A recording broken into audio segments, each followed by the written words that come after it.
pouvons tous faire vibrer notre vie personnelle et professionnelle au rythme de notre cœur et de notre être véritable.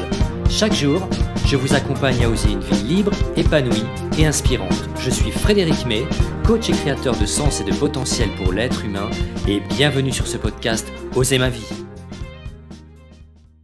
Alors, bonjour à tous les explorateurs Oser ma vie. Oser ma vie, c'est le podcast qui vous permet d'imaginer, d'initier et de créer la vie que vous voulez. Et nous avons l'immense plaisir d'accueillir dans cet épisode une talentueuse artiste, chanteuse et musicienne, Clémentine Delaunay. Salut Clémentine, et je te remercie chaleureusement d'avoir accepté mon invitation dans l'émission Oser ma vie. Bonjour Frédéric, je suis très heureuse que tu m'aies invitée. Ça me fait très plaisir de pouvoir m'adresser à toi et à tes auditeurs autour de ce sujet qui grandit, je trouve, dans notre société, mais dont on parle toujours jamais assez, en fait, de se développer, se construire et puis oser sa vie, effectivement. C'est vrai, tu as raison. Et le plaisir est partagé.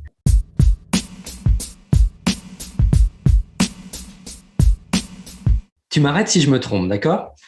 Clémentine, tu as 34 ans. Et comme tu l'écris sur ton blog, je vis la vie dont je rêvais autrefois. Clémentine, tu as osé ta vie et ta passion pour la musique et le chant, même si ton chemin ne fut pas un long fleuve tranquille. Tu es une vraie artiste, musicienne, chanteuse soprano, et tu évolues depuis 2010 dans la musique rock, et depuis 2013 au sein du groupe de métal symphonique Vision of Atlantis. Tu chantes également au sein du super groupe international de chanteuses rock Exit Eden. Clémentine, tu es aussi une entrepreneure et coach dans ton domaine, et tu aides les personnes qui n'oseraient pas à découvrir et à révéler leur potentiel d'artiste, et en particulier de chanteur ou chanteuse, tout en développant une bonne aisance et confiance en soi.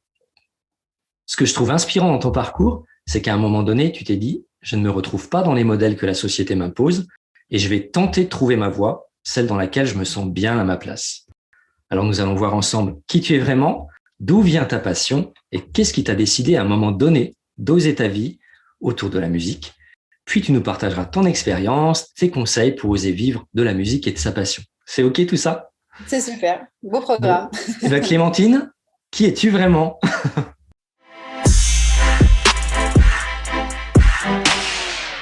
C'est une vaste question, qui je suis. Oui, effectivement. Je pense que pour savoir qui l'on est, il faut d'abord laisser tomber toutes les étiquettes qu'on s'est collées sur le dos avec le temps, de par notre éducation, de par nos expériences, de par ce que les gens nous ont renvoyé de nous-mêmes.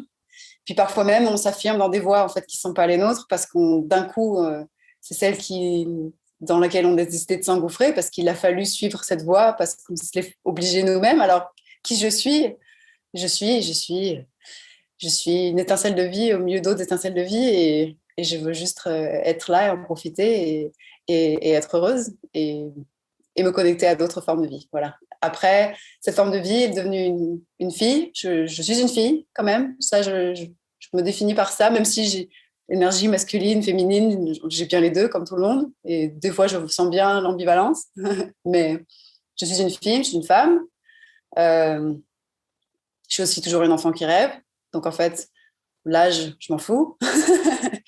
Et après, je suis une chanteuse parce que j'aime chanter et qu'aujourd'hui, j'ai une activité qui me permet de le faire régulièrement.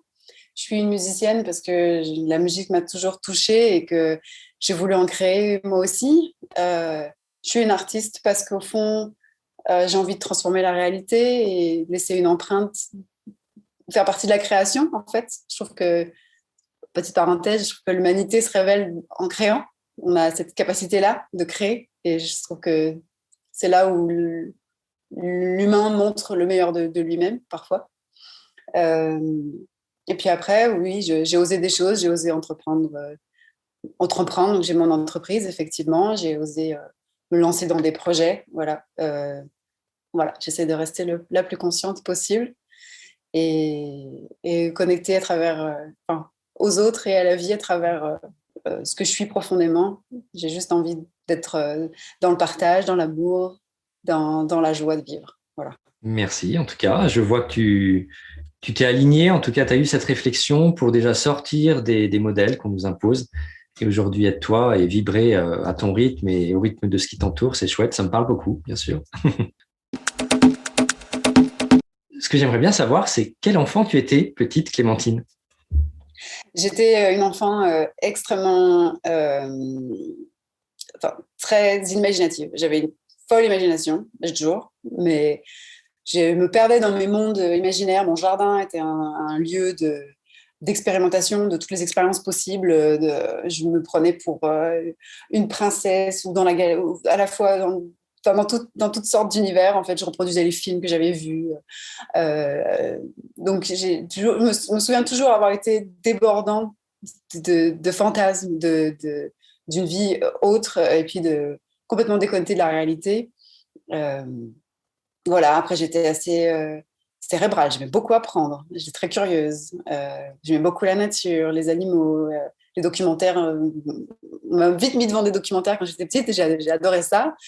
Et voilà, je passais des heures dans le jardin. J'avais un kit de scientifique que mes parents m'avaient offert. En fait, j'avais un peu plein de choses qui venaient titiller ma curiosité et j'adorais ça. J'adorais quand mon père me faisait faire des exercices pour apprendre à lire l'heure quand j'étais petite ou des exercices de maths tôt. Voilà, j'étais un peu dans tous les sens. Et puis après, vis-à-vis de mes autres camarades de classe, j'étais un peu la première de la classe et j'étais un peu autoritaire. Je savais où je voulais aller, je voulais emmener les autres avec moi.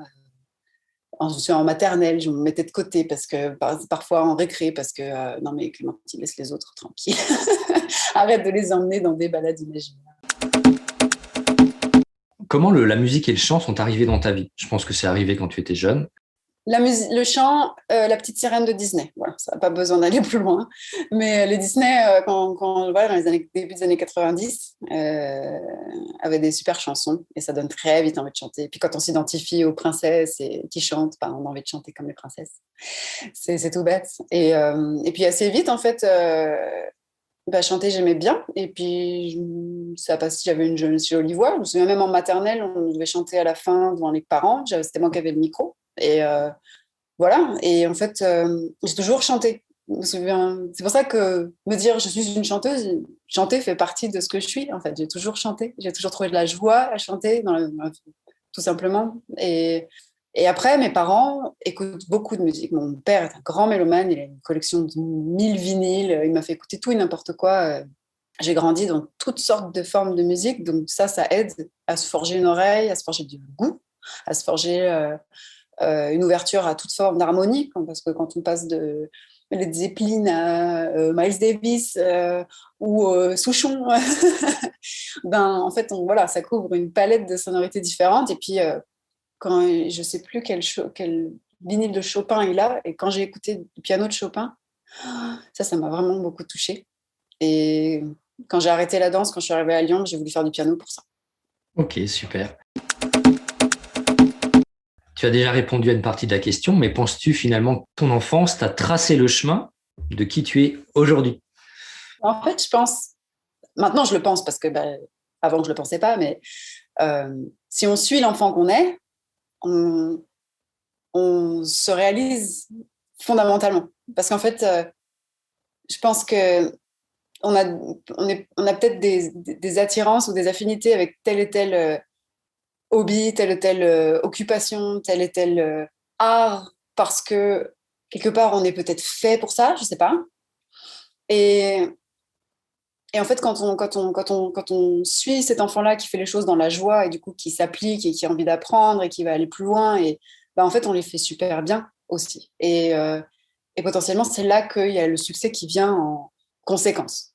Et je trouve que moi, dans mon parcours et dans mon développement personnel, retrouver mon enfant intérieur et lui donner ce qu'elle a besoin et lui l'espace pour s'épanouir et autres, en fait, c'est là où je trouve vraiment la source de ma joie la plus profonde. Alors, c'est pour ça que je me dis, en fait, si on suivait tous les appels qu'on a eus quand on était enfant, potentiellement, on s'épanouit vraiment en tant qu'être qu'on devait être. Enfin, voilà. Alors qu'en fait, très vite, on nous dit il faut aller dans telle voie, le bac, les carrières, les jobs.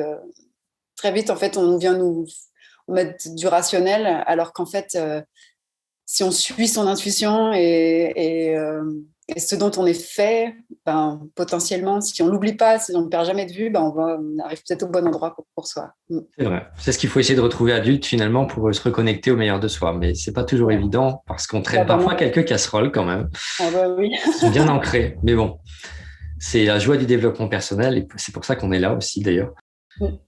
Et qu'est-ce que tu aimerais dire à tes parents aujourd'hui?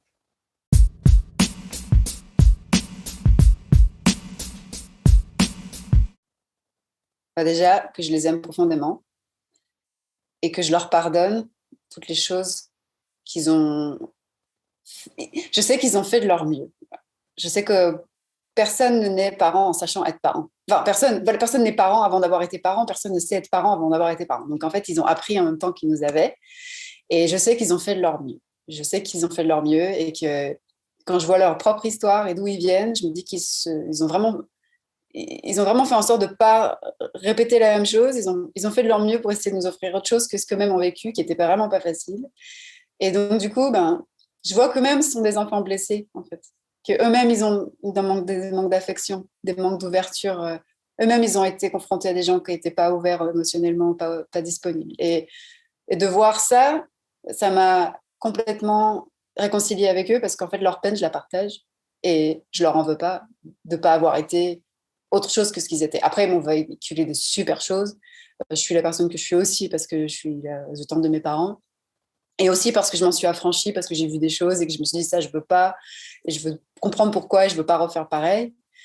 Et je suis en paix avec eux. J'ai pas toujours été en paix avec eux parce que quand on a souffert, c'est normal quand on reste dans le ressentiment de pas trouver la paix. Et en fait, de les avoir pardonnés et de m'être pardonné aussi, de leur en avoir voulu et de ne pas avoir fait ça plus tôt et autres, voilà, ça libère. Ça libère. C'est Donc, génial. Effectivement, ça libère, ça fait aucun doute. Et d'ailleurs, dans le chapitre de la libération, j'ai lu aussi dans tes articles que tu avais subi des humiliations et des rejets par des enfants quand tu étais plus jeune. Mais aujourd'hui, qu'est-ce que tu aimerais leur dire à toutes ces personnes qui t'ont fait du mal à un moment donné? à un moment donné, on a une petite envie de revanche, on a pas de vengeance parce qu'on ne va pas leur faire subir ce qu'on. Moi, j'ai pas jamais eu envie de faire souffrir qui que ce soit, même les gens qui ont été horribles avec moi, je leur souhaite rien de mal parce que ça sert à rien. Que la vie est suffisamment difficile quand on décide de la regarder du mauvais côté, que ça sert à rien d'en rajouter. Je veux pas créer plus de souffrance dans le monde. Euh, Par contre, moi, j'ai senti mon parcours comme étant un peu celui du vilain petit canard. Euh, et, et c'est vrai que très jeune, quand j'ai lu ce conte, il m'a très vite parlé. Et je pense que et c'est quelque chose que beaucoup de gens ressentent. Hein. Je dis pas, je m'approprie ce conte-là, mais c'est un peu ce que j'ai ressenti. Et en fait aussi, je leur pardonne à eux aussi parce que, en fait, l'enfant jaloux, il est malheureux aussi. En fait, l'enfant jaloux, l'enfant qui se moque, il est pas stable, il est pas épanoui, il est pas en sécurité dans ce monde à lui, auprès de ses parents non plus peut-être. Et en fait, quand on comprend cette souffrance, qu'il y a de la souffrance aussi chez ces gens-là, voilà, je les pardonne aussi. J'espère qu'aujourd'hui, ils sont en paix et qu'ils ne font plus chier le monde. J'espère qu'ils vont t'entendre non plus, en tout cas. Soit ça les calmera, soit ça les réconciliera, je sais pas. Et puis après, oui, quand moi je me suis dit, voilà, quand j'ai eu ma carrière qui a pris son essor, quand mon ego voit mon succès et dit à tous ceux qui n'ont pas cru en toi, tiens, voilà. Mais ça, c'est mon ego. Et mon ego, je le Bien sûr. comprends, je vis avec. Je le laisse pas trop parler. Ou alors je préviens, ça c'est mon ego qui parle, c'est pas moi.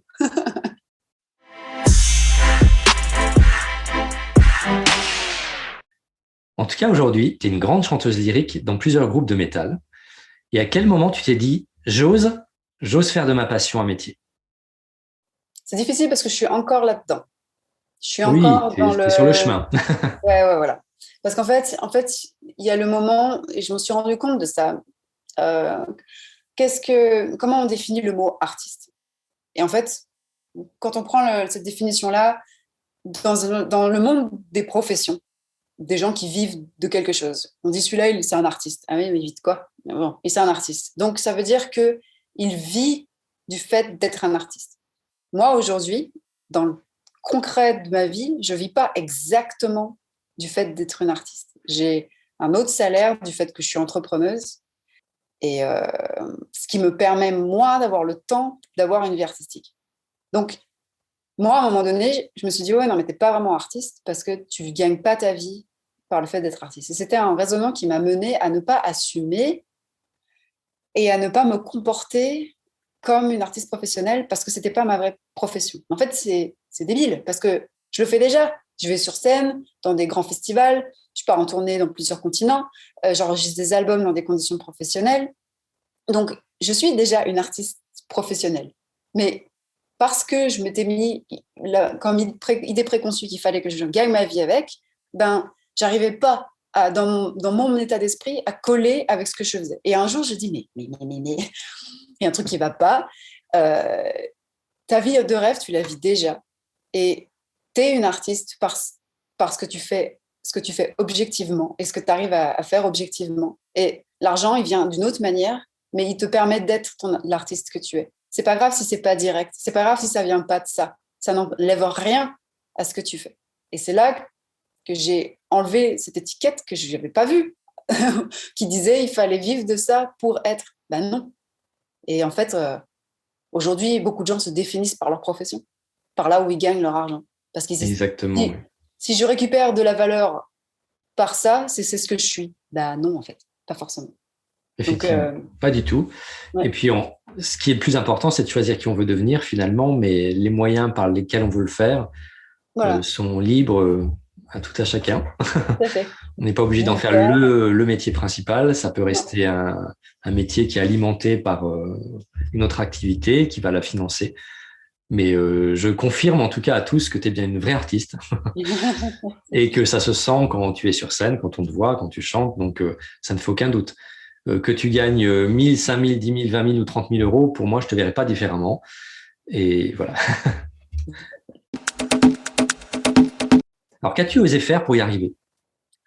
Euh, Et on parle bien là de l'activité d'artiste, chanteuse, bien ouais, sûr. ouais. Alors, déjà, il faut oser croire qu'on peut y arriver. Quand on veut quelque chose, mais qu'on croit au fond de soi, que de toute façon, on n'est pas assez bon, qu'on n'y arrivera, que ça ne marchera pas, qu'il y aura plein d'obstacles, hein, eh ben, en fait, on ne fait rien. Parce que du coup, l'action, elle n'est pas alimentée par ce qu'il faut au fond de feu intérieur. Donc, je sais que fondamentalement, au début, je me suis dit, je savais que j'y croyais. Et je sais que l'un des premiers métiers que j'ai formulé quand j'étais petite, c'était que je voulais être chanteuse. Et j'ai perdu de vue, évidemment, avec l'adolescence, avec plein de choses, mais j'ai continué à chanter dans plein de façons différentes. Et, euh, et puis un jour, j'ai voulu, voilà, j'ai intégré un premier groupe. Et en fait, j'ai pas trop mis de pression. Je voulais juste être dans un groupe de métal symphonique, chanter. Et puis après, bah, en fait, on m'a fait des propositions. Et puis les propositions en propositions, ma carrière a grandi comme ça, presque toute seule. J'ai rien fait, j'ai jamais passé un coup de fil, j'avais pas de site internet, j'avais une page Facebook. Enfin, en fait, on est venu me chercher. Et c'est ce qui a fait que je suis là aujourd'hui. Donc après, je me dis, est-ce que c'est la loi de l'attraction dont on parle beaucoup je me suis toujours vue sur scène. Donc en fait, voilà, j'ai osé y croire. J'ai osé y aller à fond dans le développement de mon instrument. C'est-à-dire que je n'ai pas fait les choses à moitié. J'ai pris des vrais cours de chant. Depuis que je suis petite, j'ai été sur scène depuis que j'ai 5 ans. J'ai pris des cours d'expression corporelle, j'ai pris des cours de théâtre, j'ai pris des cours de danse. J'avais travaillé sur mon approche de la scène depuis assez longtemps. Et voilà, ça implique de sortir de soi, de sortir de sa zone de confort, d'apprendre. Donc, j'ai osé faire ça. Et puis après, j'ai osé passer des auditions, j'ai osé me candidater, donc croire en moi et être mon premier sponsor à dire hey, en fait, moi, peut-être que je peux être votre prochaine chanteuse. Et, euh, et prendre des risques d'être rejetée. Et puis ensuite, voilà, oser simplement assumer que c'est ce qu'on a vraiment envie de faire, prendre du plaisir à le faire. Et puis après, j'ai osé me dire que c'était ma priorité dans ma vie et que du coup, il fallait que ma vie professionnelle me permette de faire ça. Donc, pendant longtemps, j'ai eu un job à mi-temps et je restais chez mes parents et je pouvais partir en tournée parce que mes horaires me permettaient de prendre plusieurs semaines d'un coup et je partais en tournée. Et jusqu'au jour où je me suis dit, c'est pas très durable comme façon de vivre, bien que tu aies ta vie, ton indépendance, etc. Il faut que tu sois à ton compte. Je me suis dit, OK. Donc, du coup, j'ai lancé ma création d'entreprise pour soutenir mon activité artistique. Donc là, j'ai osé aussi. Et, et à partir du moment où mon activité professionnelle principale m'a permis d'être vraiment autonome, ben, là, j'ai vraiment senti, OK, je vis la vie que je voulais vivre. Ok, génial. Moi, ce que j'aime bien, c'est que tu as parlé d'attraction, mais tu as parlé aussi de toutes tes actions et dans attraction, il y a action. Donc, on Ouais, imagine bien l'attraction, ça fonctionne, mais quand il y a des actions, en fait, bien il n'y a sûr. jamais rien qui tombe du ciel tout seul. C'est comme Non, la chance. La chance, elle est là pour ceux qui s'entraînent, mais ceux qui s'entraînent pas, on est c'est bien déjà plus d'accord. difficile. Donc, effectivement, dans tout ce que tu dis, il y a quand même eu toute une évolution professionnelle, technique. Donc, tu as provoqué l'attraction, effectivement. Bravo. Mais tu étais sur le bon chemin sans aucun doute, par contre. Est-ce que certaines personnes ont une influence dans tes choix? Euh, Au niveau de l'admiration et autres, bah, j'étais très très fan de Madonna, de Michael Jackson quand j'étais petite. Donc des gens voilà, qui ont des énormes superstars qui incarnent en elles-mêmes voilà, l'expression de soi, en fait. Parce que on aime, on n'aime pas. Il y a une très très grosse personnalité chez les deux. J'avais l'impression qu'ils pouvaient faire tout ce qu'ils voulaient. On pouvait être ce qu'on voulait, en fait, avant, quand on les écoute. Donc depuis petite, ça m'a pas mal inspiré. Puis le show à l'américaine, où il n'y a pas de demi-mesure, cet état d'esprit de dire, voilà, j'y vais à fond, je crois en moi, et puis voilà, je vais y arriver. Je trouve que c'est assez cette liberté d'oser être ce qu'on est. Je trouve qu'aux États-Unis, il y a cet état d'esprit plus facilement qu'en France, parfois. Donc ça, c'était assez inspirant. Après, dans le monde du métal, oui, bah, j'ai beaucoup écouté avant d'en faire partie. Il y a des chanteuses qui m'ont inspirée, qui m'ont montré qu'une voix était possible. Et c'est vrai qu'il y a des gens qui sont pionniers de nature et qui vont se lancer dans un truc que personne n'a fait avant parce qu'ils y croient tellement qu'ils ne se posent pas la question de si ça a été fait avant ou pas. Et puis il y a des gens qui n'ont pas cette capacité de vision et qui en fait se disent ah mais c'est possible parce qu'ils en voient l'exemple. Ça aide de voir des exemples, ça aide qu'il y ait des gens qui ont ouvert des portes. Donc oui, il y a eu des gens qui m'ont inspiré. Et puis, quand on sait qu'on s'inspire d'autres, on se dit, OK, elle existe, elle, en tant que telle, il ne faut pas que je fasse pareil, il faut que je trouve ma voie. Parfois, c'est plus difficile de se libérer d'une influence que de forger une voie toute nouvelle. Donc, voilà, c'est pas forcément évident.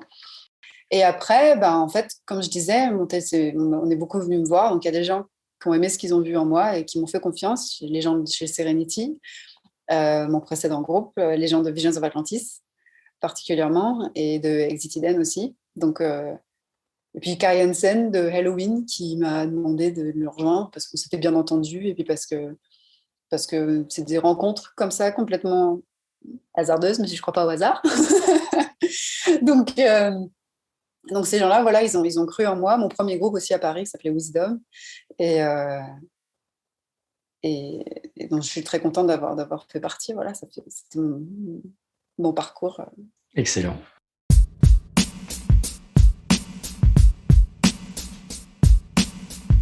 Et sur ce parcours, je pense que tu as eu quand même des peurs et des doutes parfois.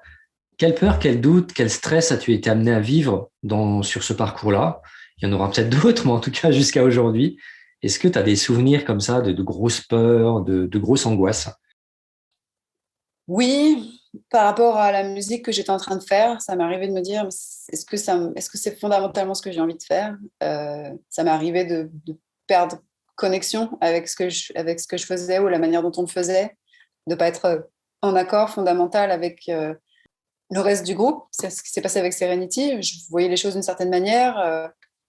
Je voulais qu'on se donne les moyens sur certains points, et puis eux, ils ne voyaient pas du tout. Ils ont fini par le faire des années plus tard, mais sur le moment, ils ne le voyaient pas du tout. Et en fait, on se dit, ouais, mais en fait, c'est du sabotage, et moi, je sens qu'on va foncer dans un mur. Et à cette époque-là, ouais, je mettais moi moins d'eau dans mon vin. Donc je me suis dit, OK, s'il ne veut pas comprendre que pour moi, je pense que c'est ce qu'il faudrait qu'on fasse, voilà, j'étais un peu. Ça a mis un peu.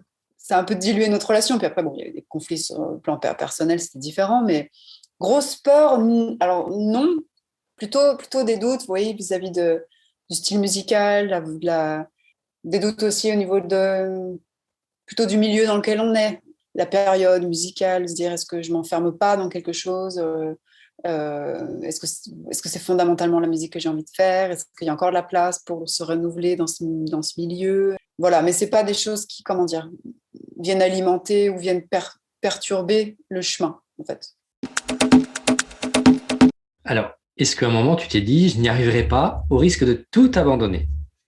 La fois où j'ai lâché l'affaire, c'est après plusieurs années d'avoir essayé de monter mon propre groupe à Lyon. J'avais essayé de monter mon propre groupe, j'avais travaillé avec plusieurs guitaristes, avec des batteurs, j'avais essayé de fonder quelque chose. Et je sais pas, il y avait un truc qui faisait que ça marchait jamais.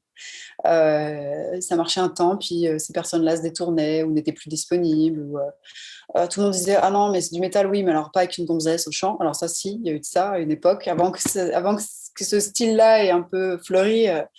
Euh, les gens voulaient pas que les filles chantent dans le métal, ou alors ils se disaient non mais c'est du métal de l'opette parce que c'est trop mélodique et qu'en France on aime bien le métal un peu plus brutal. Il suffit de regarder les affiches des premières éditions, des 10 premières éditions du Hellfest pour s'en rendre compte. Ils n'aiment pas trop le métal sympho.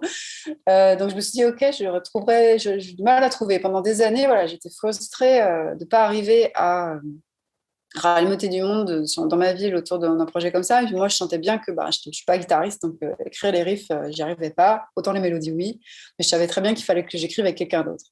Et je ne trouvais pas cette personne. Et en fait, à un moment donné, j'ai dit, bon, ça suffit, ça ne marche pas, il y a un truc qui bloque, c'est pas fluide, c'est peut-être que ça ne doit pas se faire, donc laisse tomber et fais en sorte de rejoindre un groupe qui aura besoin d'une chanteuse. Et 2 semaines après, il y a Wisdom qui publiait son annonce comme quoi il cherchait une nouvelle chanteuse. J'ai publié et j'ai été prise. Et en fait, j'ai beau avoir beaucoup de détermination et quand je veux quelque chose, j'y vais et j'ai envie d'avancer. En fait, au bout d'un moment, quand on se rend compte que c'est échec sur échec et que ça n'avance pas et qu'il faut savoir lâcher prise. Il faut savoir se dire, non, c'est peut-être pas le moment. Il y a peut-être d'autres façons de faire et pas têtu, s'embourber dans un truc.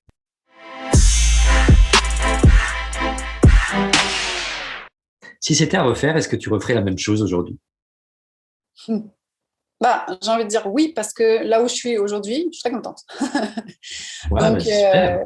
voilà, donc j'ai pas de regrets parce que je sais que chaque étape de ma vie m'a amenée à être là où j'en suis aujourd'hui, où je suis sur le point de quitter Lyon pour aller vivre en Italie, à Udine, dans la ville où habite mon chanteur, parce que j'ai réalisé Excellent. que la vie était trop courte pour que je vive trop loin d'un contexte qui me permet de me sentir vraiment dans ma zone de créativité. En fait, j'ai encore je suis à Lyon dans ce contexte-là, que c'est une ville que j'ai pas choisie. Je m'enferme dans un autre rôle. Je mets la créativité au deuxième plan. Et j'en ai parlé même avec mon thérapeute, parce que ça fait quelques sessions là que j'ai décidé de consulter, parce que le développement personnel qu'on peut faire soi, c'est très bien. Et puis à un moment donné, il y a une limite. Et on se retrouve dans des comportements qui se répètent et qu'on ne comprend pas. Donc voilà, juste pour dire que de temps en temps, il n'y a aucun mal à aller consulter un spécialiste, parce que quand on est malade, on va chez le médecin. Quand on a un problème, quand on a un blocage, on va chez le thérapeute. Je te rassure, t'es pas la seule, hein. Je sais bien, Quand on veut évoluer, on est obligé à un moment donné de s'appuyer aussi sur ce qui nous entoure. Et ouais. les thérapeutes en font partie, les coachs, les Ouais. thérapeutes, les médecins, effectivement. Et on parlait justement de cette notion d'environnement, et je disais, je suis parfaitement consciente que c'est qu'une question d'état d'esprit et que je devrais être capable de me sentir artiste partout. Et il m'a fait une belle métaphore. Il m'a dit, mais vous savez, une plante peut très bien pousser et se développer dans n'importe quel environnement, mais il va quand même y avoir un ou deux contextes où elle va faire des racines plus profondes et des plus belles fleurs. Et du coup, ça m'a un peu allégé l'idée de me mettre la pression, de me dire, en fait, c'est toi qui te mets la pression toute seule, de ne pas être capable de te sentir artiste à Lyon, alors que tu serais la même personne en Italie. Mais en fait, non, parce que dès que je suis dans le contexte de mon groupe, je me sens dans la vie artistique, dans la vie avec mon groupe, et je me sens encore plus à ma place. Et donc, du coup, j'ai décidé d'oser quitter la France pour aller vivre en Super, Italie. génial. Donc oui, donc voilà, là où j'en suis dans ma vie, je vais prendre cette grande décision d'aller vivre ailleurs et de me rapprocher donc d'une personne avec qui je vais pouvoir enfin continuer à écrire de la musique. Donc peut-être que tout ça, ça a été un détour pour me faire arriver pile chez Mick, enfin pas chez lui, hein, mais pour écrire de la musique avec lui, parce que notre symbiose musicale, elle est extraordinaire. Donc j'ai peut-être enfin trouvé la personne avec qui je voulais écrire depuis tant de temps. Mais par contre, si jamais on me dit tu dois recommencer avec la conscience, enfin, peut-être que j'oserais aller dans des études artistiques. Parce qu'en fait, je sais que ça, j'ai pas osé le faire. Mes parents, tous les deux, avaient tenté le théâtre après, sans avoir fait d'études. Mon père n'a même pas son bac. Ils se sont lancés dans le théâtre tous les deux à Paris. Ils se sont rencontrés comme ça. ils avaient des compagnies, ils faisaient des pièces, mais bon, ça marchait pas des masses, ce qui fait que ma mère a dû reprendre des études quand elle était enceinte de ma petite sœur. Et mon père, il a grimpé les échelons de chez Célio, d'être vendeur jusqu'à directeur régional, puis directeur des zones, même en dehors de la France. Et il a fait un bilan de compétences par la suite. Mais aujourd'hui, ce modèle-là de carrière n'existe plus vraiment, fait plus vraiment sa carrière dans une seule entreprise du début à la fin. Et je sais que je me suis dit, je ne veux pas faire comme mes parents, donc je vais d'abord faire les études et puis après, je ferai l'artistique. Alors qu'en fait, quand on sait fondamentalement ce qu'on aime et ce qu'on veut faire, en fait, j'ai même pas cherché à savoir s'il y avait des études pour être professionnel dans la musique. Je connaissais il y avait le conservatoire et en fait, je connaissais pas les écoles professionnalisantes. Il y a plein d'écoles aujourd'hui qui professionnalisent dans la musique et je les connaissais pas. Et du coup, j'ai même pas cherché l'information. Je me suis dit, je ferai des vraies études. Et donc, c'est là où, par exemple, j'ai pas osé. Et je me dis peut-être que si j'avais osé, bon, bah, j'aurais peut-être une vie musicale complètement différente. Enfin, en tout cas, celle que j'ai réussi à... Ou pas. Ou pas, parce qu'il y a aussi ça. Je savais que je voulais pas que la musique devienne quelque chose, une obligation de devoir, je sais pas, avoir un groupe de reprises pour pouvoir tourner. Voilà, non. Je voulais que ça reste quelque chose de vivant, de passionné et sans contrainte, en fait, parce que c'est créatif, complet et pas. Voilà. Donc en fait, voilà, je ne pose même pas la question. Je suis très contente de là où j'en suis aujourd'hui. Donc, En tout cas, tu es toujours resté connecté à ton rêve. Donc, finalement, quel que soit le chemin, peut-être que tu aurais été au même endroit aujourd'hui. Tu n'aurais pas fait les mêmes rencontres. Mais le plus important, et c'est souvent ce qui fait défaut, c'est le poids du rêve. En fait, c'est ce pourquoi on fait tout ça. Parce que sinon, si on n'a pas ce poids qui nous tire, ben, on peut vite baisser les bras, on peut vite se dire j'y arriverai pas, on peut s'empêcher d'oser. Ouais. Au-delà même des croyances, ben, si on n'a pas un pourquoi assez fort et une motivation forte, c'est très facile de baisser les bras. Très fréquent dans notre société, en tout cas. Ah oui, oui, tout à fait. Ça ne nous encourage pas du tout à vivre comme ça. Non, c'est sûr. Donc, bah, bravo pour cette décision de changer éventuellement de pays bientôt. Bravo, tu arrives à aligner l'environnement, qui tu es.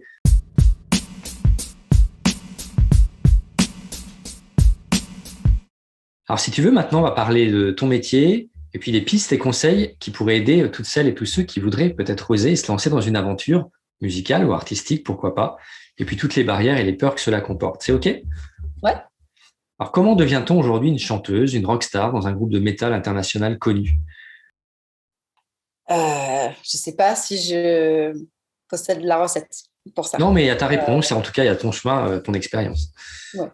Ben, déjà avant de choisir le milieu, c'est-à-dire connu, groupe de métal, il faut d'abord être une chanteuse. Donc, se comporter comme une chanteuse, c'est-à-dire prendre des cours de chant, chanter, aimer chanter. Et en fait, aimer chanter, c'est la base. C'est vouloir chanter, c'est sentir quelque chose quand on chante. C'est là qu'il y a la clé, en fait. Si on n'aime pas chanter, si on n'a pas ce besoin d'exprimer quelque chose, si ça ne nous fait pas vibrer, peut-être qu'on chantera très bien, mais il va manquer l'âme, en fait, il va manquer quelque chose. Donc, d'abord, il faut cultiver ça. Il faut cultiver la joie du chant, la joie de faire ça. En fait, s'il n'y a pas de joie dans ce qu'on fait, c'est pas ce qu'il fallait faire. Si ça devient une contrainte, si ça devient...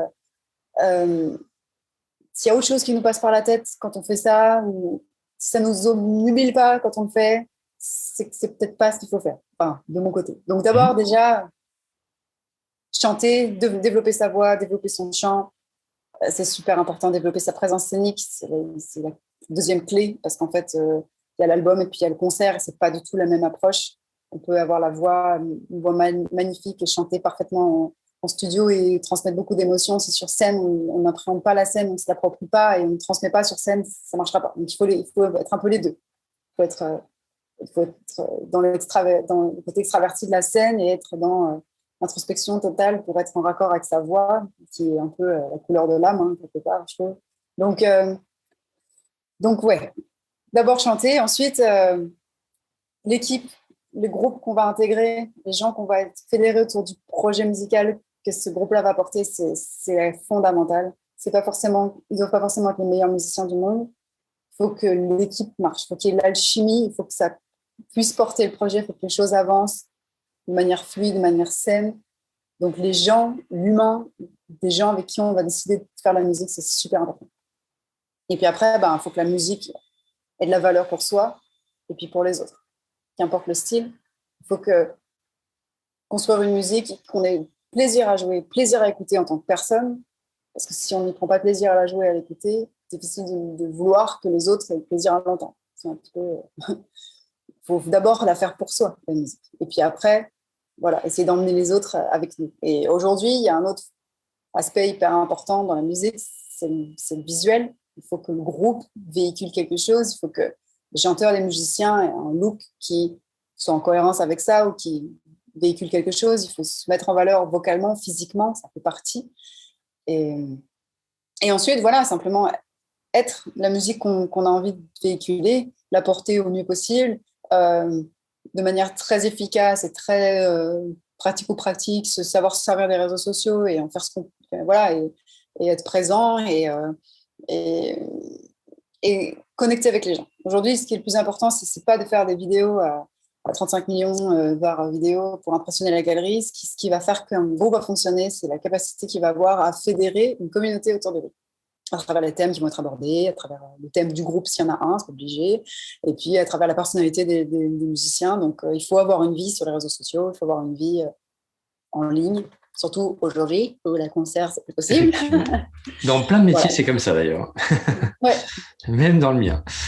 Ouais. Donc, tu as parlé de vibration finalement. Donc, il faut que ça vibre en toi. Si tu ne sens pas la musique, le chant vibrer en toi, faut peut-être se poser la question. Tu as parlé de cohérence aussi entre ta musique et toi. Et puis, cette façon de s'ouvrir au monde et de communiquer avec son public par les réseaux. Ok, super conseil. Moi, j'aimerais parler de ton énergie. Parce que je t'ai vu sur scène, alors pas en vrai malheureusement, mais je t'ai vu au travers d'un DVD que vous avez sorti il n'y a pas longtemps, d'un Blu-ray. Tu as une telle énergie, tu as une telle pêche. Quel est ton secret? Et encore, hein, je me contiens. Et encore, je vois bien qu'il y a quelque chose, il y a un volcan intérieur qui aimerait bien s'exprimer.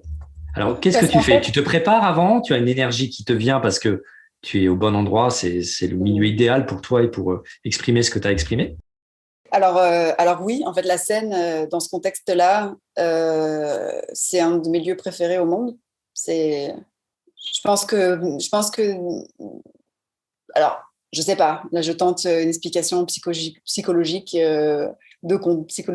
comptoir un peu, mais en gros, je me dis que pendant peut-être un moment donné, j'ai pas été vue comme j'aurais voulu être vue par des gens qui comptaient vraiment pour moi, et qu'en fait, ou pas, et qu'en fait, la scène, ça me permet d'être l'endroit où je me sens le plus moi, en fait, et où je sais que je suis vue pour ça, en fait. Et il y a une côté de libération, je peux être moi à 100%, et le regard des gens, le regard des autres, le jugement, je ne me pose même pas la question. Je suis, c'est tout, en fait. Et chanter et bouger et interagir avec mes musiciens, tout est exacerbé. Comme j'écris mes paroles, je les ressens profondément. Du coup, c'est même plus du jeu, parce que j'aime bien jouer la comédie, mais quand il s'agit de chanter, c'est tellement viscéral, le chant, qu'en fait, c'est le message, mais en version, voilà, théâtralisée, mais de manière sincère. En fait, c'est viscéralement, voilà, c'est la moi libérée sur scène. Et du coup, l'énergie, elle est là parce que peut-être que tout est aligné, en fait, et que du coup, c'est juste l'énergie naturelle de quelqu'un qui fait fondamentalement ce qu'il a envie d'être. Par contre, avant, je me concentre. Je me concentre pour rester grounded, ancré. Ok. Voilà. Qu'est-ce que tu fais concrètement pour te préparer avant un show comme ça? Alors, j'ai la chance et la malchance, mais pour moi, c'en est une, d'être une fille et de devoir passer un peu du temps sur le maquillage, etc. Ça me permet, c'est un espèce de rituel, du coup, c'est devenu inconsciemment un espèce de rituel de préparation où je sais que je vais monter sur scène. Et du coup, voilà, je rassemble toute mon énergie, je me coupe de toute distraction. Et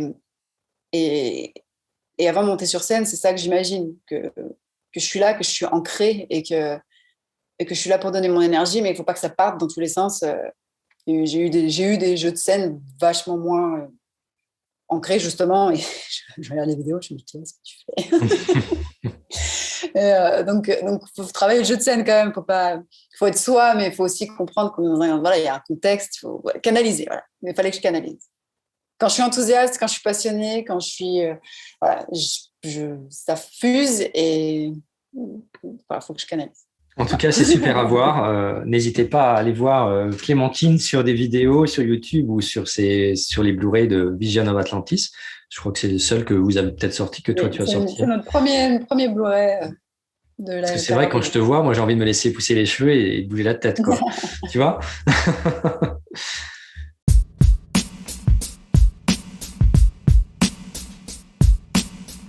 Alors, qu'est-ce que tu pourrais conseiller à nos auditrices et auditeurs qui voudraient se lancer aujourd'hui dans l'aventure de la musique, du chant et de la scène rock? Est-ce que tu auras un bon conseil à leur donner? de le faire. Ouais, chouette, ouais, bien sûr. Non, mais d'arrêter de se poser 35 000 questions. Trop réfléchir, trop penser, trop intellectualiser tout, c'est un peu le drame de ma vie qui m'a parfois bloqué, empêché, m'a pas, qui a retardé l'action, en fait. Oui, mais si, oui, mais en fait, mais est-ce que... stop! On a envie de faire quelque chose, il faut le faire, parce que la vie, elle est trop courte et que ça sert à rien d'imaginer des problèmes avant qu'ils arrivent et que après voilà, donc ça c'est très général, ça s'applique à tout ce que les gens auraient envie de faire, pas forcément à la scène rock et autres. Euh, Quand on aime jouer du rock, bah faut trouver des gens qui aiment faire la même chose et puis il y a toujours une scène pour. Il y a toujours des endroits où le rock est admis. Alors, la France, c'est plus difficile qu'ailleurs, mais ça ne veut pas dire que c'est impossible. Et puis, après, ça dépend évidemment de l'échelle où on veut en faire, si on veut faire la musique pour soi ou si on veut aller plus loin, si on veut devenir professionnel là-dedans, c'est encore autre chose. Il ne faut pas hésiter, imagine déménager, parce que la France, c'est pas facile. Euh, et que ça marche plus facilement voilà, en Allemagne, aux US, selon les US, ou en Scandinavie, enfin, pas en tant que tournée, mais pour trouver d'autres musiciens en tout cas. Donc, se rapprocher de là où il y a un vrai réseau, c'est important. Et puis après, créer sa communauté, comme je disais, par rapport au fait d'avoir un groupe en ligne, enfin, d'abord, créer sa communauté, euh, et puis ensuite démarcher réseau professionnel, des labels, ou pas. Aujourd'hui, il y a la possibilité quand on commence à être très bon et quand on a une communauté, qu'on touche les gens, que notre musique, qu'elle plaît, c'est possible finalement d'être un groupe ou d'être un artiste sans label. Il y a des leviers, il y a plein de choses qui existent aujourd'hui. Tout le monde dans le milieu est en train de dire que on est un peu à une charnière, une période de transition, que le label aujourd'hui est peut-être moins utile qu'avant. Il faut se renseigner, ça fait partie du métier aussi, de se renseigner de comment le milieu fonctionne. En tout cas, il faut être multitâche, multicasquette. En tout cas, il faut y aller et puis faut oser bouger, se remettre en cause, déménager, s'entourer des bonnes personnes, des personnes ressources aussi qui vont nous aider à évoluer. Ouais. Apprendre et puis multitâche parce qu'aujourd'hui, un groupe, c'est des réseaux sociaux, c'est une logistique, c'est sa compta, c'est de l'administratif. En France, il y a beaucoup de subventions, ça aide. Donc, il faut donner les moyens. Voilà, ça, c'est super important. Et à la base, on pourrait dire peut-être qu'il y a ce talent pour ce qu'on veut faire, ou l'excellence, ou maîtriser bien son art, ce que tu disais tout à l'heure d'ailleurs. Voilà, les talents, excellence. Après, il y a beaucoup de choses qui sont relatives, subjectives. Kurt Cobain n'était pas un bon chanteur du tout. Mais Nirvana, c'est Nirvana. Donc, ça va. C'est pour ça que il y a des gens qui disent ouais, mais j'aime pas ma voix ou je suis pas un bon chanteur. Ou très vite, on se met des étiquettes, on s'auto-sabote. Certes, il faut travailler son chant, il faut travailler sa voix, il faut s'accepter, il faut s'aimer tel qu'on est, il faut trouver de la joie dans ce qu'on fait. Et à partir de là, il y a des choses qui peuvent se passer. Si on s'auto-censure tout le temps, si on met nous-mêmes des blocages et résistances, je pense que c'est là que ça ne marche pas. On va parler un peu de trac maintenant. Tu sais que le trac et la peur de s'exprimer devant un public, c'est une des peurs numéro 1 dans nos pays. Est-ce que tu as encore le trac lorsque tu montes sur scène devant un public? Pas autant qu'avant, parce que quand on prend l'habitude de jouer, ça se dilue, cette sensation, mais elle existe toujours. Parce qu'en fait, et moi, je la lie au fait d'avoir la conscience que les gens qui ont donné de la valeur, qui ont payé pour quelque chose. Et ces gens-là, moi, je me suis toujours dit, tu les décevras jamais. Pour le coup, c'est un standard auquel moi j'ai envie de toujours auquel j'ai toujours envie de répondre, sur lequel j'ai toujours envie auquel j'ai toujours envie de me hisser, c'est de dire je veux pas décevoir les gens. Donc ma performance, ça sera toujours Au au top, maximum. maxi. Ouais. Donc oui, au niveau du track, en fait, pour moi, c'est la conscience du fait que j'ai quelque chose à délivrer, que les gens sont là pour le voir et qu'il y a une attente, qu'il y a la pression de juste se dire, voilà, maintenant, faut pas déconner, il y a quand même quelque chose à donner aux gens, même si c'est un festival et que les gens ils viennent par hasard, j'ai envie qu'ils voient et j'ai envie qu'ils aiment. Et moi aussi, j'ai envie de passer un bon moment, donc j'ai pas envie de me foirer, j'ai pas envie de me tromper. Puis j'ai envie de pouvoir m'exprimer et de me faire plaisir. Et se faire plaisir, ça passe par le fait de connaître tellement bien ses paroles qu'on ne les oublie pas, de ne pas avoir à y réfléchir. Et il y a une espèce de pression du résultat. Ouais, c'est logique. Mhm. Et c'est ça qui crée un peu le petit feu, qui twiste un peu l'estomac avant de monter sur scène. Mais c'est une sensation maintenant que, quand je parlais de canaliser tout à l'heure, elle m'aide à canaliser du coup. Elle m'aide D'accord. à me C'est un track recentrer. stimulant et c'est pas un Ouais, ouais, track ouais. bloquant. Non, non. D'accord. Et tu te prépares aussi face au track ou tu as des techniques pour de respiration, de... Alors oui, ça m'arrive par exemple, quand j'ai pas eu, enfin, quand est-ce que j'ai eu le track récemment ou, enfin récemment.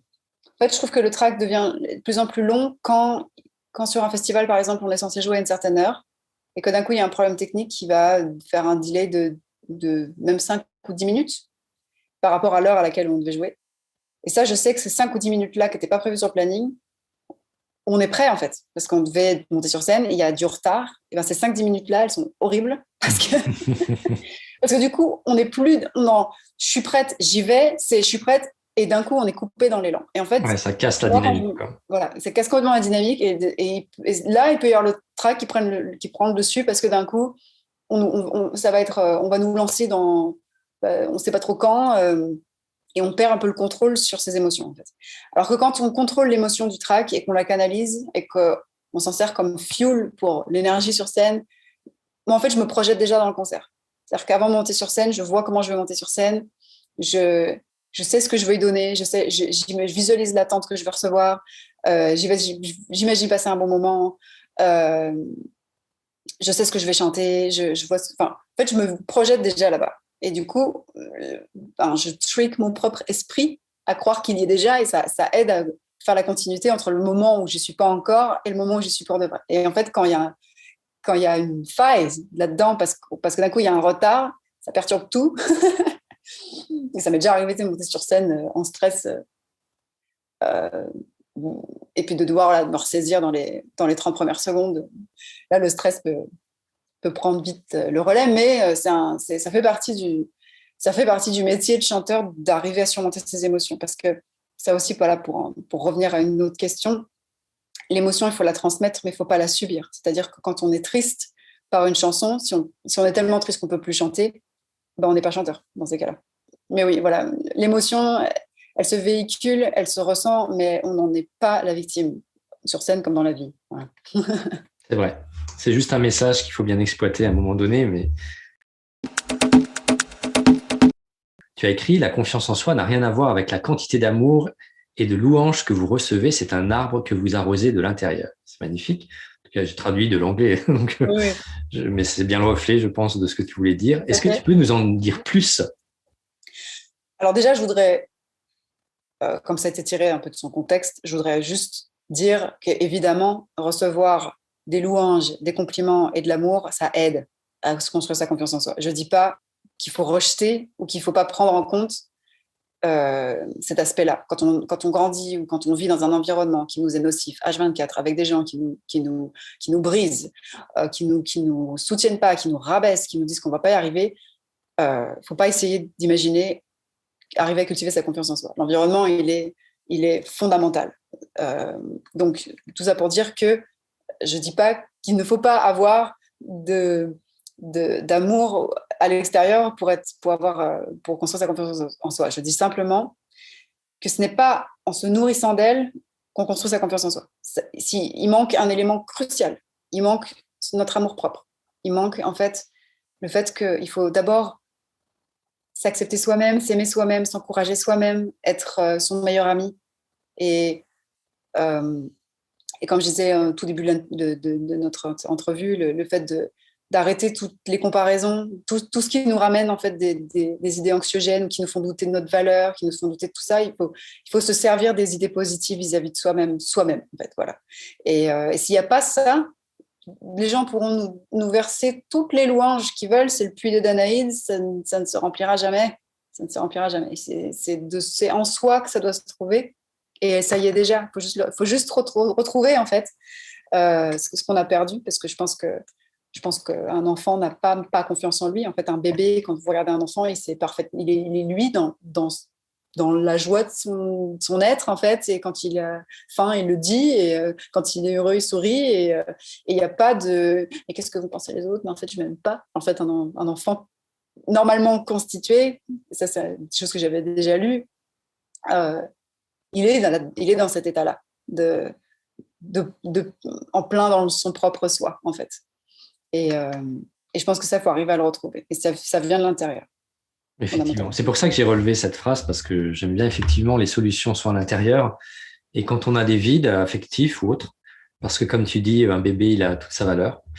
Rien que par le fait d'être né, finalement, on a une valeur maximum.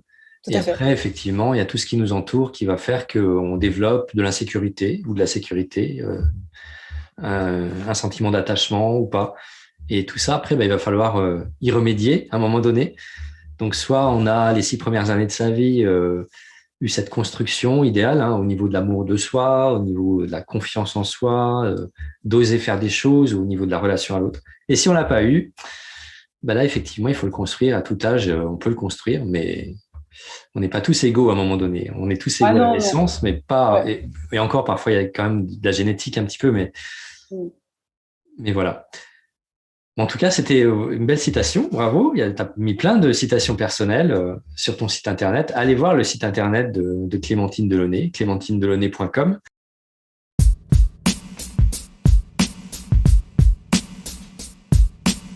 Je voudrais encore te poser une toute dernière question avant de passer à la fin. C'est quel dernier message tu souhaiterais délivrer à tous ceux qui souhaitent oser leur vie et vivre leurs rêves? Un petit dernier message comme ça que tu pourrais leur envoyer. J'ai pas envie de dire quelque chose de trop bateau parce que c'est ce qui risque, enfin, ça risque d'être perçu comme ça si je dis mais osez croire en vos rêves, parce qu'en fait la vérité c'est ça. Et comment? Le Comment faire? C'est ça, comment on fait Tu as osé croire en tes rêves. Comment tu as pu le faire en fait? En un mot ou en une phrase? Parce qu'en fait je crois que je me suis jamais autorisée à me dire que je vivrais différemment. Ok. Je crois que j'ai trouvé ça trop triste dans tous les films, dans tous les dessins animés, dans toutes les histoires, les gens qui avaient des rêves et qui ne les ont pas suivis. Et souvent, on a des regrets en fin de vie, alors qu'en fait, il y avait des appels du pied tout le long, qu'ils n'ont pas vu, tous les signes. Et, moi, je ne veux pas mourir avec des regrets. Je veux me dire, j'ai vécu ma vie et j'ai fondamentalement fait les choses qui m'ont apporté de la joie. Et en fait, quand on trouve la joie, la vraie, la joie qui s'exprime, qui est juste là, on veut plus en sortir en fait. Quand on veut, et pour moi, vivre son rêve, c'est vivre dans la joie. C'est pas le rêve conceptualisé, c'est-à-dire ah mais mon rêve c'est de voyager, c'est d'être entier, c'est de faire tout ce que je veux tout le temps. Non, la joie c'est quelque chose. Et quand tu la trouves dans une activité, c'est cette activité-là peut-être que tu auras envie de faire encore plus. Ouais, c'est bien, c'est tout à fait. Les Voilà, vibrations positives, quoi. Faut exactement. vivre. Voilà. Et je pense que quand les gens ne savent pas ce qu'ils veulent exactement faire ou autre, trouver les choses que vous êtes heureux de faire. Et parfois, quand on ne sait pas ce qu'on aime faire, parce qu'il y a des gens avec qui j'en ai discuté de ça, même je ne sais pas ce que j'aime, il faut explorer. Explorer, voilà, inscrivez-vous à des tests de, j'en sais rien, de surf, de planche à voile, de tir à l'arc, de n'importe quoi, de cours de cuisine, de cours de... Enfin, explorer. Et un jour, on trouvera un truc et on dira, mais j'adore faire ça. Et on ne sait pas pourquoi, et c'est pas là, et on s'en fiche d'avoir réponse à cette question. C'est juste que si vous adorez faire ça, il faut juste le faire un peu plus souvent, dans d'autres façons. Et un jour, peut-être qu'il y aura un retour de valeur si vous en apportez par cette activité-là. Et voilà, je dis n'importe quoi, je veux dire les gens qui adorent la permaculture, qui se lancent là-dedans, qui du coup euh,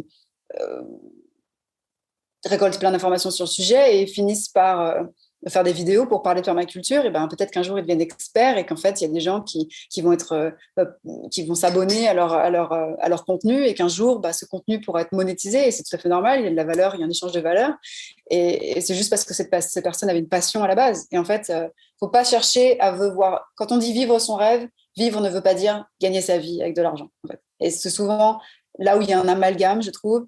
Il faut que je vive de ma passion, donc il faut que je fasse de l'argent avec ça. Et en fait, là, d'emblée, on prend le problème du mauvais côté. Je pense que il faut vivre son rêve, c'est qu'il soit dans notre vie, ce qu'on aime faire soit dans notre vie et en faire le plus possible. Et puis après, ça prendra des proportions que ça va prendre. Voilà. Il y a des gens qui adorent restaurer des vitraux. Peut-être qu'un jour, ils en feront leur revenu principal, mais dans un premier temps, ils vont construire un atelier pour pouvoir en faire plus parce qu'ils aiment ça et ça fait partie de leur vie et vivent leur rêve, même si c'est pas leur passion principale, leur métier principal, c'est ce qu'on disait au début. C'est qu'il faut que la passion existe en fait avant de vouloir se professionnaliser. Oui, tout à Et fait. c'est bien ce que tu dis, aller chercher vos vibrations positives, aller chercher partout, expérimenter et dans le passé aussi, voir ce qu'on a vécu. Souvent, on est passé sur des choses alors qu'il y a des choses qui nous ont fait vibrer dans la jeunesse ou pourquoi pas les ressortir un peu du tiroir et essayer de les revivre. Tout à fait. Génial.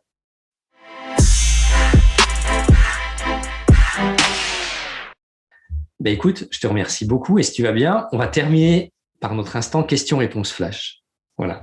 Donc, je te pose juste une petite question, une petite phrase et toi, tu as juste à répondre au tac au tac. D'accord? Ta couleur préférée? Le bleu-vert. Plutôt entrée ou dessert? Les deux. Une qualité que tu sais voir chez toi? Il y en a plusieurs. Alors, celle qui ressort de tout. J'ai envie de dire l'intelligence. Ok. Le souvenir d'une bonne odeur dans ta jeunesse? Les crêpes. Ok, je comprends. Si tu étais un animal, tu serais? Un chat. Plutôt Vivaldi ou ou un renard. un renard ou un chat? Un chat quand même. Alors, tu gardes le côté fin, de toute façon. Ouais. Plutôt Vivaldi ou les Beatles? Vivaldi. Plutôt mer ou montagne? C'est impossible cette question. Quoi que si. Peut-être plus montagne. Ok. Je rêverais, je rêve et je le ferai, un tour en vieux bateau ou en voilier, Ouais, super. Méditerranée ou l'Atlantique. Ouais. Ça m'appelle beaucoup. Ça m'appelle plus que de faire de l'alpinisme. Donc en fait, c'est peut-être plus la mer. Ok, à mettre sur la to-do list ou la wish list. L'objet qui te représente le mieux? Peut-être soit mon kalimba, soit mon bol tibétain, peut-être. Ok, ouais, je comprends très bien. Effectivement. Plutôt entrecôte frites ou tofu salade? Tofu salade. Le mot grossier que tu utilises le plus? Peut-être merde. Ouais. Ok. Et encore, je fais attention. Morito ou Perrier Rondelle? Morito. Le nom de ton doudou quand tu étais enfant? Kiki. Plutôt lune ou soleil? Lune.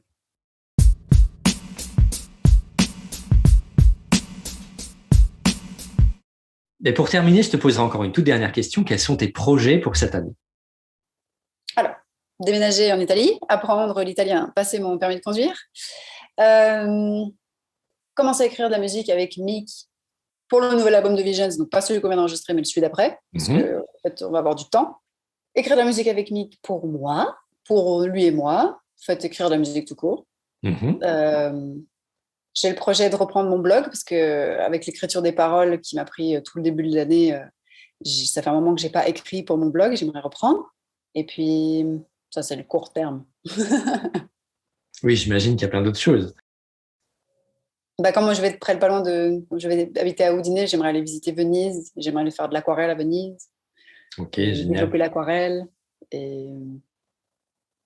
Voilà. En tout cas, on a fait le tour de 2021. Est-ce qu'il y a quelque chose que tu aimerais rajouter, Clémentine? Je voudrais te dire merci parce que j'ai rarement l'occasion de parler vraiment de ces sujets avec quelqu'un qui est dans le domaine, donc ça me fait très plaisir.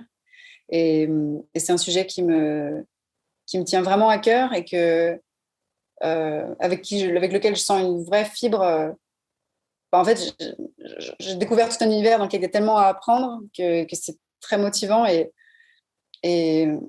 j'ai envie d'exploiter ça aussi par la suite, d'aider les autres, d'aider les personnes qui viennent à moi par la musique, de les aider sur ce domaine-là. Ça me plairait aussi. Donc déjà, merci de m'avoir permis de Avec discuter plaisir, avec toi. c'est un honneur pour moi aussi. En tout cas, retrouvez Clémentine sur son site internet, clémentinedelaunay.com. C'est bien ça? Est-ce qu'il y a d'autres réseaux où on peut te retrouver ou d'autres lieux? Instagram, Facebook, ok. C'est ceux sur lesquels je suis le plus active. Donc, retrouvez Clémentine dans son groupe Visions of Atlantis. Dans Exit Eden aussi, c'est un groupe qui vit ou c'est un groupe qui vient? Il y a un nouvel album qui va être en cours. Là, on va attaquer la production bientôt. Ok, génial. Et puis, découvrez le tout dernier coffret, Live, A Symphonic Journey to Remember the Visions of Atlantis, avant la sortie de votre nouvel album. Voilà, c'est ce que j'ai compris. Voilà. En tout cas, allez-y, parce que c'est du métal, c'est du métal symphonique et c'est très chouette à écouter. Il y en a, on dit métal, ça leur fait peur. Et j'ai eu l'occasion de partager une des chansons de votre album et une personne qui n'est pas du tout rock, métal, a dit « Oh, mais c'est super beau, c'est super chouette ». Donc, allez-y, découvrez avec une oreille innocente. Vous serez sans doute agréablement surpris et réagissez sur le podcast. Et je terminerai par une de tes citations. Peu importe d'où vous venez, ce que vous avez vécu, vous pouvez devenir tout ce que vous voulez. Et ça, c'est ce que tu nous as transmis un peu tout au long de cet épisode. Alors Clémentine, merci du fond du cœur pour ton authenticité, tous ces partages, pour ta richesse et ton parcours de vie aussi. Et puis, il ne fait aucun doute que tu rayonnes aujourd'hui dans ce que tu fais, ce que tu vis, au rythme de ton être, de tes passions. Alors merci pour tout ça, merci pour ce que tu donnes dans la vie, sur scène. Et merci à toi, merci à toutes, merci à tous. Rendez-vous très bientôt pour un nouvel épisode de Oser ma vie. Prenez soin de vous, je vous embrasse, bye. Merci pour votre attention, c'était Frédéric May pour l'émission Oser ma vie. Retrouvez-moi sur les réseaux sociaux ou sur mon site internet coaching-personnel.fr. Si vous avez aimé cet épisode, n'hésitez pas à réagir en commentaire ou à me laisser un petit audio ou à lever le pouce pour aimer ce podcast.